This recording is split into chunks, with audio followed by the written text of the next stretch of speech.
So the original version of this video that I had recorded was supposed to go live on this past Saturday. Well, that happened to be the day after that Wizards of the Coast announced they were releasing the SRD 5.1 into the wild as Creative Commons license, and that they were withdrawing their whole OGL 1.0A deauthorization claim, right? So I went ahead and pulled the video because this article was, at the time, I felt the way I had recorded it previously was before I knew that Wizards of the Coast had done the SRD and everything else. So I wanted to have the same discussion, but I wanted to do it with the nuance of what has happened since this past Friday in comparison to having this video, which was pre-recorded like 4 days before that news had dropped. So now I'm coming back to it with a little more perspective. But the idea here is that there's an article over at PC Gamer which talks about why Dungeons and Dragons OGL isn't worth fighting for.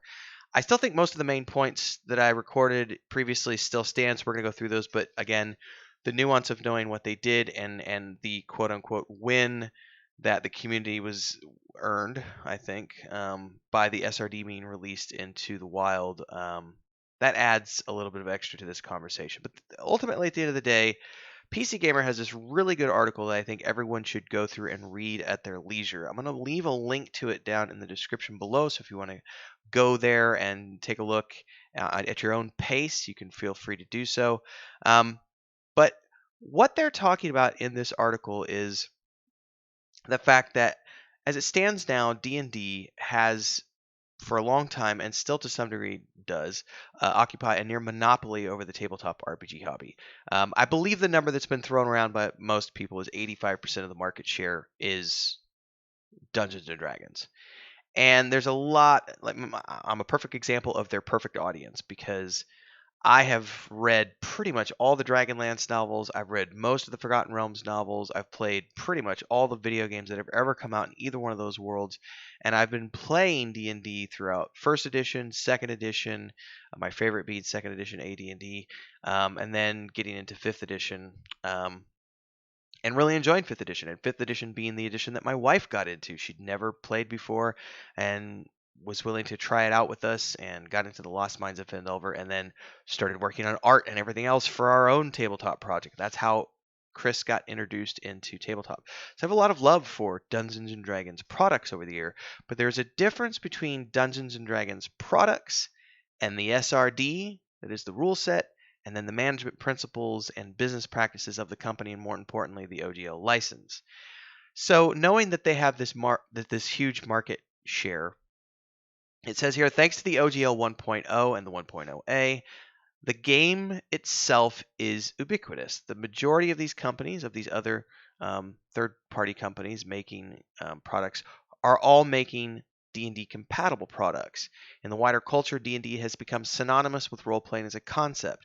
The terms are used interchangeably to the point that you've probably run into friends and family members unaware that TTRPGs other than D&D exist. I can say this is absolutely true from my own personal experiences with friends and family members that I grew up with. When I try to tell them what I'm working on and I say tabletop, they look at me with a blank stare. They don't know what I'm talking about. But I say, "Oh, well, it's a D&D type game." And they're like, "Oh, you mean like that thing where people sit around a table with miniatures?" And I'm like, "Yeah, that thing."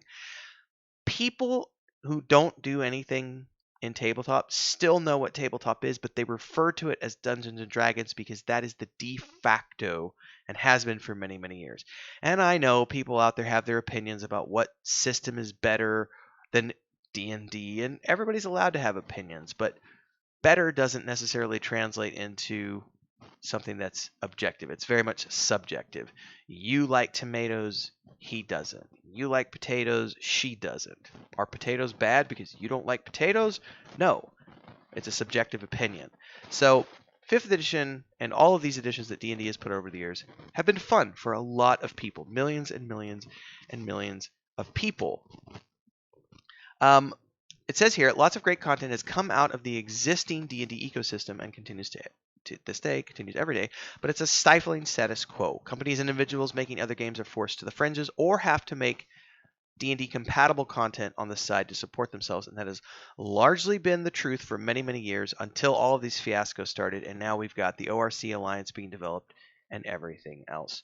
Which brings us to the point here that an entire hobby is shackled to a game system full of rules and assumptions still deeply bound to decisions made 50 years ago, some clunky, others increasingly problematic, and is that a situation worth fighting to protect? And the take that they have here, which is the take that I agree with, is that what if we instead accepted that Wizards of the Coast is determined to alienate huge sections of its audience and that they're okay with that, and that we need to look at this as an opportunity rather than a problem. And what if we put our energy towards supporting efforts like Paizo's new rival license, the ORC, which I am on board with. I'm in the ORC Discord. I can't wait to see the first draft. We pulled the OGL from our third-party products. Our World of the Weave and the Void no longer has any mention of the OGL, and moving forward, we're either going to be publishing it without a license or we will be doing it with the ORC based upon the final terminology that comes out around that conversation. But now, going in here, this is a great way to support other initiatives, but also working towards providing, as they say, clearer gateways for frustrated D&D players who want alternative games that they might love. It says here, plenty of people love D&D, and this writer is not here to challenge that. No one should be. I see a lot of commentary about how 5th edition sucked, and I hated 5th edition. This 5th edition is the worst. It's the worst rule set ever, blah, blah, blah. It doesn't matter what your opinion is. They still had that 85% market share, which means that a lot of people enjoyed it. A lot of people had fun with it. And even though you might not think it's the best system, many people did. It was a gateway to get them into tabletop, and that should never be criticized because it's something that brings more people into the tabletop community as a whole. But the idea here is that rather than focusing our energy on fighting Wizards of the Coast on the OGL, let them have it. They can do whatever they want with it. The good thing about the ORC Alliance, as an example, getting spun up as quickly as possible, is so that third-party content creators can very quickly find a place to publish again.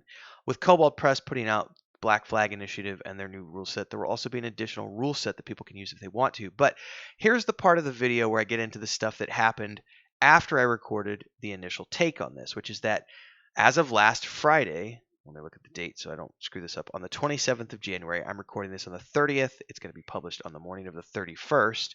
But on the 27th of January, Wizards of the Coast announced that they were backing away from the deauthorization of the OGL 1.0a. They were leaving it as is.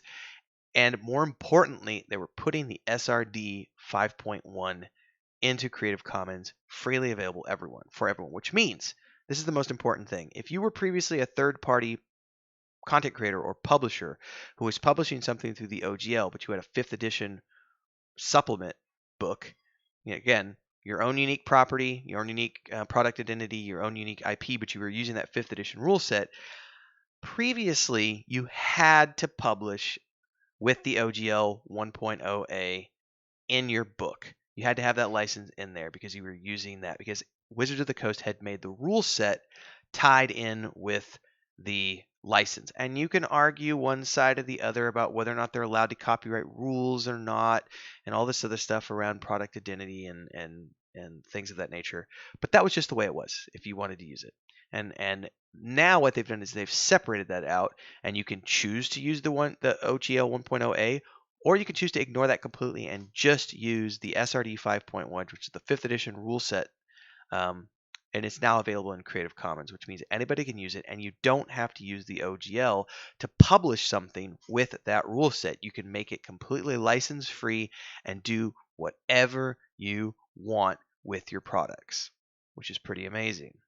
It was not a scenario that many people assumed was going to take place when we started the fight for the OGL. Now, while my initial reaction to this article was that, yeah, you're absolutely right, the OGL isn't worth fighting for. We just need to go on and it would be better to put our efforts into the ORC Alliance, right? That's a good line of thinking. However, you can't completely walk away from that conversation without understanding that the reason we got the SRD into the public and the Creative Commons in the first place was because people fought back. Now, I'm not in the boycott camp, but I've absolutely been out there putting out videos against the OGL, talking about moving ourselves off the OGL and all this other stuff. I've published, I don't know, 20 videos by this point many of them getting, 15,000, 10,000, 15,000 views, which is pretty decent for my channel. So I've made my voice heard, and there's probably been 100,000 hits on all of my content over the past couple of weeks. And that's been my way of fighting back and providing information and talking about how we're off the OGL. We're no longer producing under the OGL and everything else. But I've not been in the camp of boycotting because I would much rather spend my time focused on the ORC, and I still plan on enjoying Wizards of the Coast ancillary products, which don't have anything to do with tabletop video games. Larian Studios is innocent in this conversation. Baldur's Gate 3 was paid for and produced years before any of this came to light, right? So I'm not going to go boycott a game that I already paid for 3 years ago, I'm still going to watch the film. I might not see it in the theaters, but I'm still going to watch it and enjoy it, the TV show as well. But the reality is that if we hadn't have made our voices heard and we hadn't fought, we wouldn't have gotten the SRD into Creative Commons in the first place. Now, one can argue that they never should have messed with the OGL 1.8 in the first place, and them backing away is not worth anything because it was always there and they never had a legal right to take it away, and I agree with all of that. However, also understand that without any of this happening, we wouldn't have seen the ORC Alliance spring up like it did, and we wouldn't see the conversations happening that are happening now. I would have never discovered Pathfinder. Many people out there would have never discovered Pathfinder. I would have never discovered Starfinder and all of the other things that I have since been exploring while this chaos has been going on.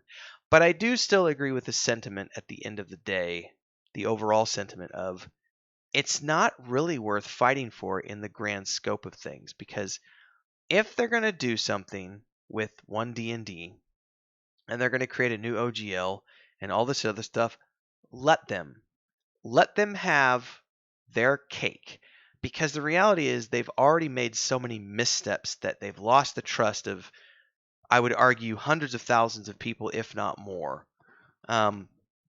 That's gone now. They're going to have to earn that back. The only way that they have forward from this point is to make a better product than everybody else and prove that that product is better and prove that they're not going to screw with people's livelihoods moving forward, and that you can't just nickel and dime people and expect to get away with it.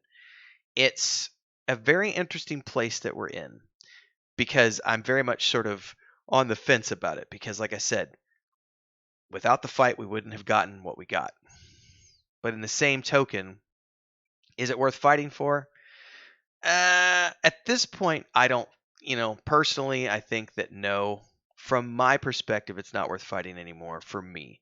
I've already made the decision to pull off the OGL, and whether we publish with the ORC or decide to publish, continue publishing without a license like we've been doing the past month now, I won't be going back to the OGL, and I don't care what Wizards of the Coast does with the OGL anymore. I really don't. I don't care what they do with 6th edition. I have no desire to play 6th edition. I won't touch 6th edition. I won't play any of their campaign modules. I'm not going to sign up for D&D Beyond. I'm not going to touch anything related to 1D&D and whatever their new OGL 1.2 is, or however they decide to word it. I just won't. So for me, I've already moved on from that fight, and I'm focused on what the ORC is doing. It's going to be interesting to see what continues to evolve with Dungeons & Dragons. I will obviously still report on the situation as news arises. But for me, I'm no longer going to be out there yelling at Wizards of the Coast because, no, I'm going to be saying, hey, look at what the ORC is doing. Look at what Paizo is doing. Look at what these 15 under companies are doing. Look at what Black Flag, with Cobalt Press. Look at all these other things, because that's where our energy should be better spent. And also getting into Starfinder, because I'm pretty deep into that core rulebook now, and I love everything I'm seeing. So hopefully you'll stick around, like, subscribe, hit the bell icon, support if you can with memberships, super chats, super stickers, our Patreon page for our tabletop world fantasy book and point-and-click adventure game, the Discord link. All those things are down below. Stay safe, everybody. Happy gaming. See you next time.